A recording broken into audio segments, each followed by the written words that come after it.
Aujourd'hui, je vous invite à rêver et à espérer avec moi. Nous traversons une période bouleversante, attaquée de toutes parts, intox, fake news, bon nombre de nations contre Israël, une guerre ouverte et inédite. Mais cette fois, contrairement à leur attente, c'est Israël qui se lève, qui frappe et qui gagne.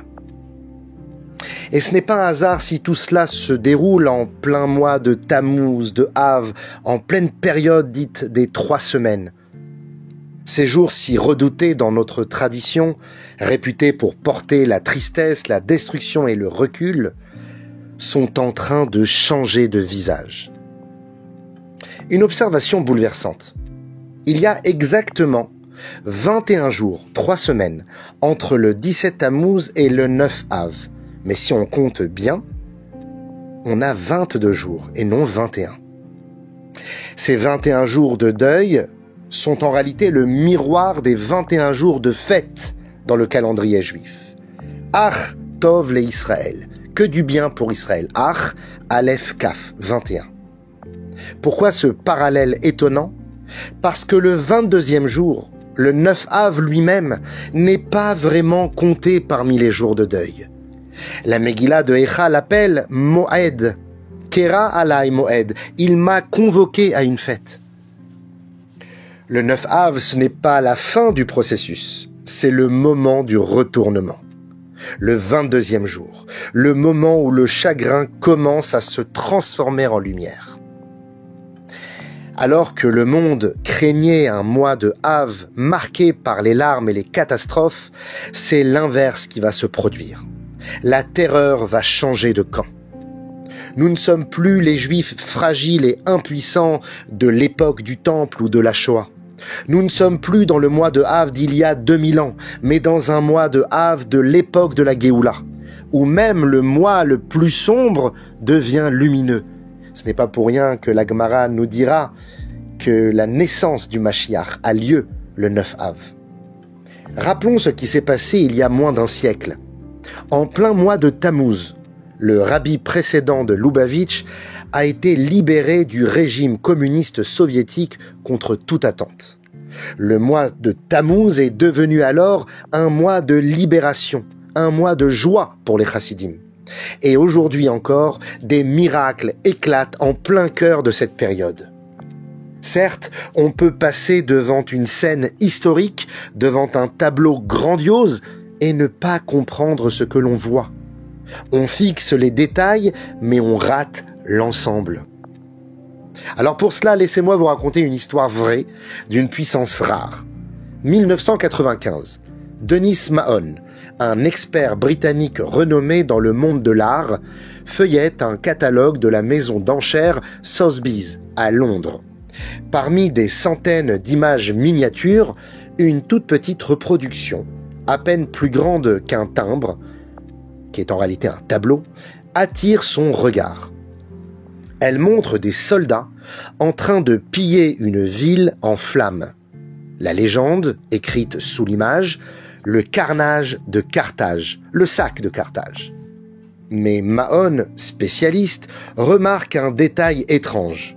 L'un des soldats porte une menorah à 7 branches. Immédiatement, son instinct lui dit que quelque chose cloche. Carthage? Mais la menorah est un symbole du peuple juif de Jérusalem. Quel rapport avec Carthage? Son cœur s'emballe. Il se souvient alors que le peintre français du XVIIe siècle, Nicolas Poussin, a réalisé 2 tableaux représentant la destruction du temple. Le premier se trouve à Vienne, mais le second a disparu depuis des siècles. Et là, il comprend. Il a sous les yeux le tableau perdu de Poussin. Il se rend alors à la vente. Il ne révèle rien à personne, mais dès qu'il lève la main, les autres acheteurs comprennent qu'il a flairé un trésor. La tension monte, les enchères s'envolent, et c'est finalement Mahon qui remporte l'œuvre pour 155 000 livres. Quelques années plus tard, il la revend au baron Rothschild pour 4,5 millions de livres. Et Rothschild, dans un geste d'une rare noblesse, en fait don au musée d'Israël à Jérusalem, où il est exposé encore aujourd'hui. La leçon est profonde. Parfois, on croit regarder une scène de ruine, de destruction, un carnage, alors qu'en réalité, on assiste à un moment de révélation, à une œuvre d'art prophétique, à un début de renaissance. Le prophète Yirmiyahu, dans la Megillah de Echa, décrit ces jours entre le 17 Tammuz et le 9 Av comme Ben HaMetzarim, entre les étroitesses, un temps de danger, de souffrance et d'absence d'issue. Tous les malheurs du peuple juif semblent y être concentrés.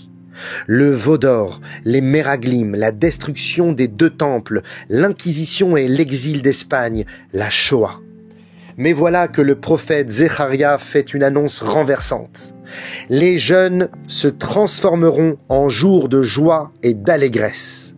Et le Rambam confirme, ces jours ne seront pas simplement annulés, ils deviendront des fêtes. Mais comment est-ce possible? Comment le jour même de la destruction pourrait-il devenir un jour de fête? La réponse est psychologique et spirituelle à la fois. L'homme est ému quand il voit une victoire se produire là où il y a eu un échec. La lumière qui naît au milieu de la nuit est plus forte que celle du matin. C'est ce que le rabbi appelle le dévoilement du sens profond de la souffrance. Le jour viendra où l'on comprendra que même les larmes faisaient partie du plan, que même les échecs étaient des appels à la grandeur. Un des épisodes les plus bouleversants du Talmud est celui des Kérouvim, les chérubins en or, au-dessus de l'Arche sainte. Lorsqu'Israël faisait la volonté divine, ils se tournaient l'un vers l'autre. Sinon, ils se donnaient le dos. Mais lors de la destruction du temple, alors que tout semblait perdu, les ennemis les ont trouvés enlacés dans le temple. Une étreinte au moment du divorce, une proximité au cœur même de la séparation, un signe céleste bouleversant. Dans la paracha de Devarim, Moshe Rabbeinu rappelle la peur du peuple face aux géants de Canaan au retour des explorateurs. Et lorsqu'il raconte tout cela, il exagère, disant que leur ville montait jusqu'au ciel, alors que ce n'est pas ce que les explorateurs avaient dit. Alors pourquoi cette exagération? Le rabbi explique que Moïse est réaliste. Il veut exprimer la terreur paralysante que peut susciter une menace, même quand elle n'est pas rationnelle. Comme celle que nous avons pu ressentir lors des tirs de missiles ou des menaces nucléaires récentes. Mais aussitôt, il ajoute « N'ayez pas peur, Hachem marche devant vous. Car notre force ne vient pas de notre nombre, ni de nos armes, elle vient de notre lien avec le Maître du monde. Israël ne s'est pas construit par les armes, mais par la promesse divine. Et quand on vit dans cette promesse, eh bien on vit dans le palais du roi. Rien ne peut nous atteindre sans sa volonté. Pour conclure, nous ne vivons plus des temps de peur. Nous vivons le début de la révélation. Les mêmes jours autrefois synonymes de larmes vont devenir des fenêtres sur l'avenir. Le Tisha B'Av n'est plus un mur, c'est une porte de feu qui s'ouvre sur une lumière nouvelle. Et ce 22e jour, ce Moed, cette fête du 9 Av nous promet: l'histoire ne finit pas dans les ruines, elle recommence dans les cendres, et de là surgira la vraie délivrance. Puisse-t-on la vivre ensemble, en paix, dans la lumière et dans l'unité, et surtout dans la joie.